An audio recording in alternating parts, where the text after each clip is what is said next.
Good morning, everyone. Good morning, Rabbi. Good morning. Good Chodesh Tov, Good Tavach. We are learning Mishna Bava Kamma, Perek Aleph, Chapter 1, Mishna Beis, Mishna 2. So the Mishnah reads, Kol shachavti b'shmirasai. Any time that I am required to guard something from damaging, hechsharti es niskai. I have caused the damage. I cause the damage that it does. That's what it means. If I am obligated to guard something and I didn't guard it, then that means that I have caused its damage to take place. So what that means is, if a person is responsible to guard an animal, for example, from doing damage, and he fails to guard it properly, he must pay for any damage it does, because he made it possible for that damage to happen. Even if he had appointed someone else to watch the animal, but that person was not fit for the job, such as a minor, the first person must pay. So that's the first statement in the Mishnah. If I was supposed to guard it properly and I didn't, I am responsible for the damage. Now, hechsharti b'mixas nizkai. It's interesting. The Mishnah is speaking in a first person. It's speaking about a person. A person who this is who has these responsibilities. Now, hechsharti b'mixas nizkai. If let's say I prepared or I made possible part of the damage, chafti b'tashlumin kehechsher kol nizkai. I am not responsible to pay as if I prepared the entire damage. Even if I only prepared part of the damage, I can be obligated as if I prepared the entire damage. Now, what is that? What's the case of that? So it goes like this.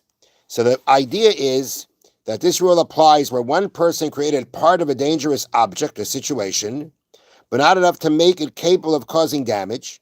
Then a second person completed it, making it into something that can cause damage. Even though the second person did not make all of it, he alone is responsible for whatever damage it causes, since he was the one who made it into a damaging force. For example, so the example is going to be by bur. You dig a pit. Now the halacha is that only a pit that is 10 tefachim deep can kill an animal.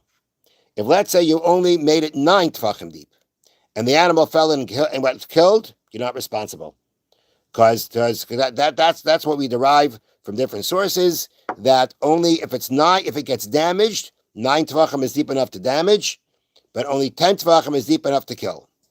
So the example is like this: if one person digs a pit that is 9 tefachim deep, person number one, and the second person digs out another tefach, making it 10 tefachim deep, and then an animal falls into the pit and dies, who's responsible? The second person. Even though all he did was, dig much, he digged a small part of the pit. Nonetheless, he is still responsible. This is because a pit is not considered deep enough to kill an animal unless it is at least 10 tefachim deep. Thus, although the second person dug only part of the pit, it is as if he dug all of it, since it would not have been deep enough to kill without the part that he added. So he made this pit into a pit that can kill. And therefore, although he only dug part of the pit, but because he completed it and made it capable of killing, therefore, he is not responsible for what happens to the animal. And that's what it means. I prepared part of it. I will be liable to pay as if I prepared the whole thing. Okay, next. Nechasim she'ein behen me'ilah. Only nechasim that me'ilah is not applied to is one responsible to pay for. So that means that what's me'ilah? Me'ilah is the law that when you use the property of the Beis HaMikdash for your personal benefit, which you're not allowed to do, that's called me'ilah.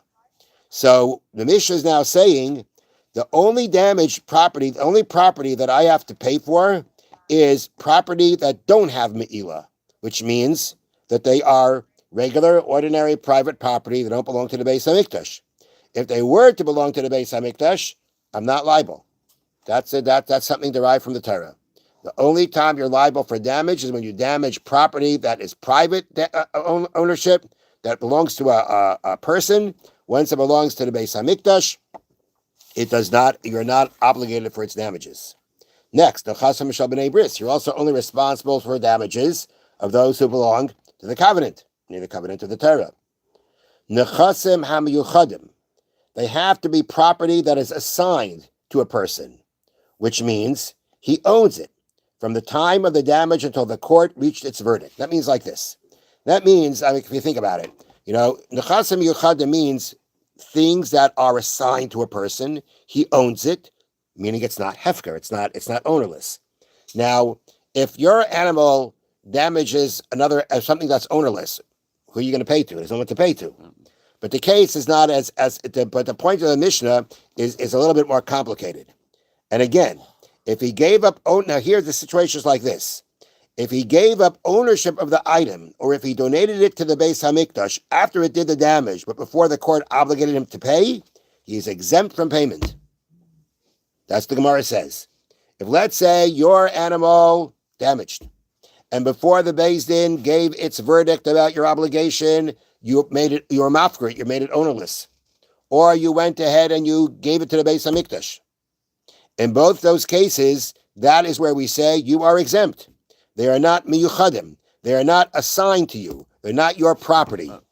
And even though when it damaged, it was your property, if by the time the Beis Din gave the verdict, it was not your property, you will not be liable.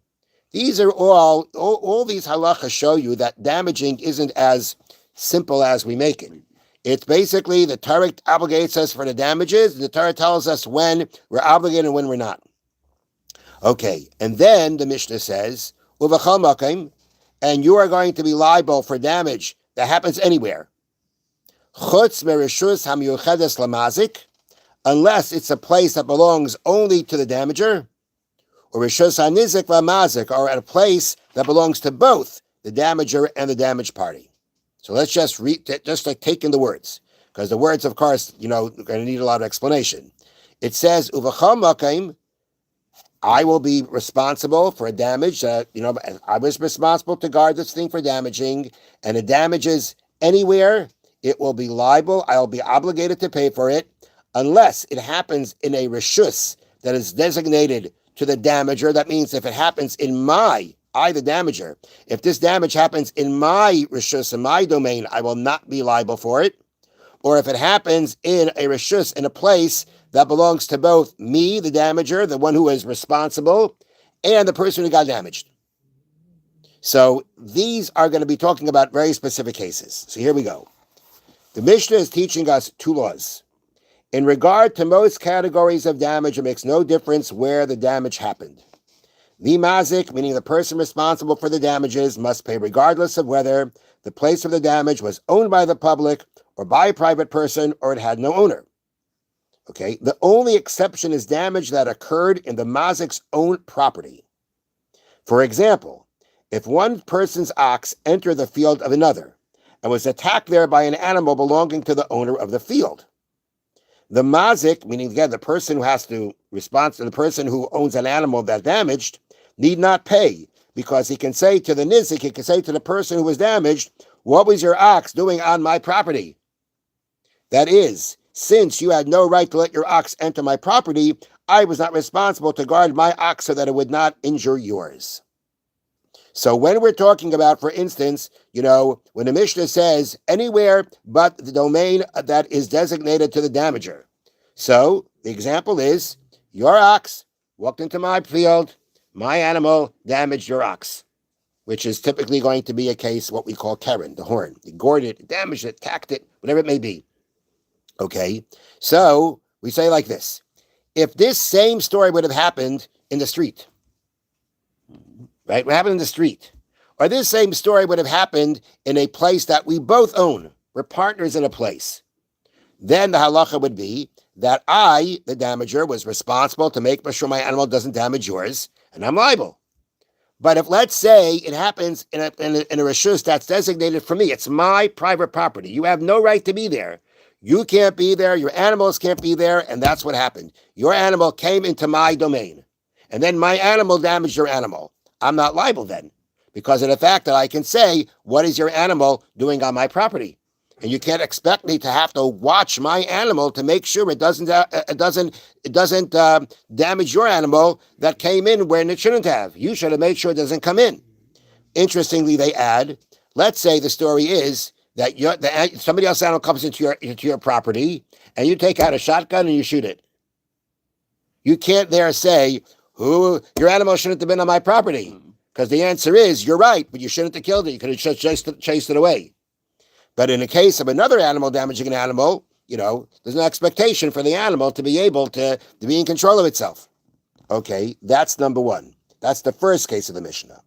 That's what it means when it says, except from a place that's designated for the damager.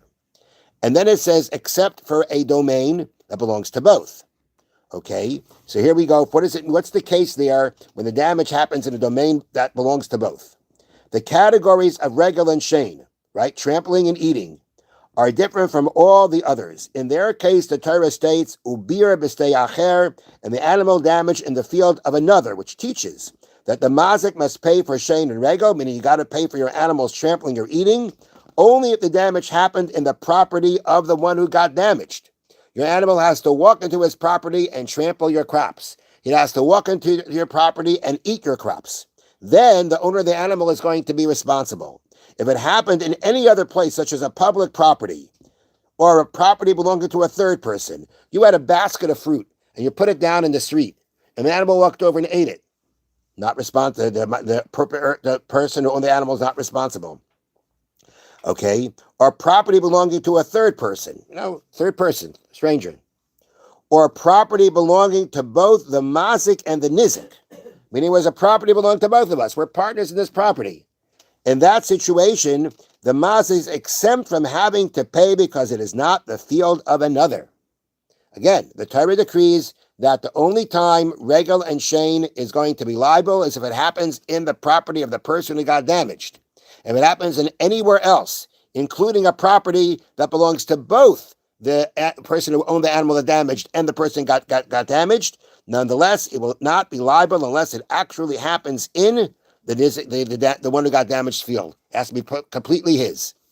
And so those are the cases when the Mishnah says, so everywhere, except for the rishus that is designated to the person who got damaged, that's talking about where one animal damages another animal, where we say if it happens in the domain of the person who does the damage, responsible for the animal who did the damage, he's going to be exempt. And then when it says the property of the one who got damaged and the one who damaged, again, is not talking about one animal damages another animal, but if your animal tramples or eats something of mine, it will only be liable if it happens in mine, meaning in I who got damaged. If it happens in my domain, it's solely my domain. And the Mishnah concludes, and when the animal damages, or whatever it is, whatever damages, the damager is liable to pay for the damage with the best of his land. We had this before, that if you are paying for the damages with land, you have to give that person the best of the land that you have, the best land that you have, the best quality land that you have. Have a wonderful day. A good chodesh, a good tvach. Thank you, Rabbi.